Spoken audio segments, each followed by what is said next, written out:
If you're willing to spend a little extra money on your mode of transport, then this might be the scooter for you.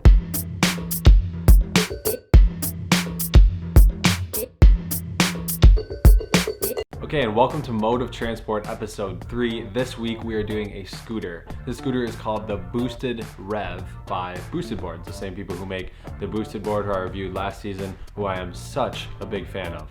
Being that this scooter is coming from Boosted, they already have the batteries and the motors figured out, so it is to no surprise that it is very powerful. Just like the boards, it does do 25 miles an hour at top speed, and it will hold that speed going up quite steep hills. I will say I've had the scooter for quite some time now, so I've had a good chance to get to ride it and know it, and it actually is a very good mode of transport. I personally use it to get back and forth from work. My work is not too far away from me, and I feel that it is a safe, fast, battery efficient mode of transport to actually use in everyday life.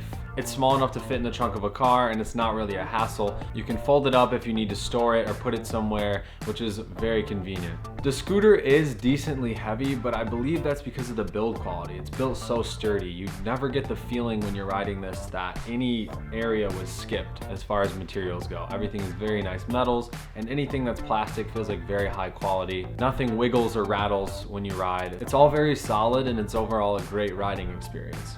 However, when you're riding the Boosted Rev, you feel very safe. The brakes are very good. It has a rear disc brake and also has an electric brake on the front wheel where if you roll the throttle backwards, it will brake. Using both the brakes together, very, very powerful, and you can come to a stop very fast. A big part of how I judge these vehicles and safety is how good the brakes are, because if you're going fast, you have to be able to stop fast. The battery is pretty good. On the website, it says it has a range of 22 miles. I'd like to believe you'd have to kind of take it pretty easy to get that type of range out of it.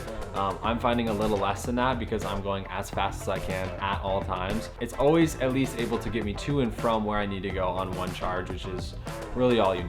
Again, like I said, it is heavy because it's built so well. It's 46 pounds, which is pretty heavy for a scooter, but you're not really lifting it up or jumping it or moving it around, so it's not that big of a deal. This scooter comes with a headlight and a brake light, which is very convenient. The brake light actually lights up when you put the brakes on, which is good if you're riding it in the street like me at night, or even in the daytime. It's good to have the lights on just to make sure that you can be seen. Kickstand, obviously, speedometer, and 3 different driving modes. And all in all, it's just a good product. However, the price tag does reflect that. If you're willing to spend a little extra money on your mode of transport, then this might be the scooter for you.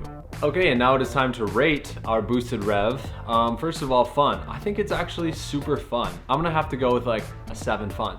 Economical. This is tough. Again, like I said, at $1,599, it definitely is not a bargain. That is pretty steep for a scooter. I'm gonna have to put it at like a 4.5 economical. Safe. I actually do think this is very safe. Like I said, has headlight and tail light for visibility, and the brakes are very good, which I factor very heavily into safety. So I'm gonna go with like a 7 safe. And cool, it's way cooler than any of like the Birds or Lyft scooters or any of that, but I would say probably like a 6 cool. Thank you guys so much for tuning in to episode 3 of Mode of Transport. I'm really excited for next week's episodes, so make sure you tune in for that. Thanks again, and I will see you very soon. Peace.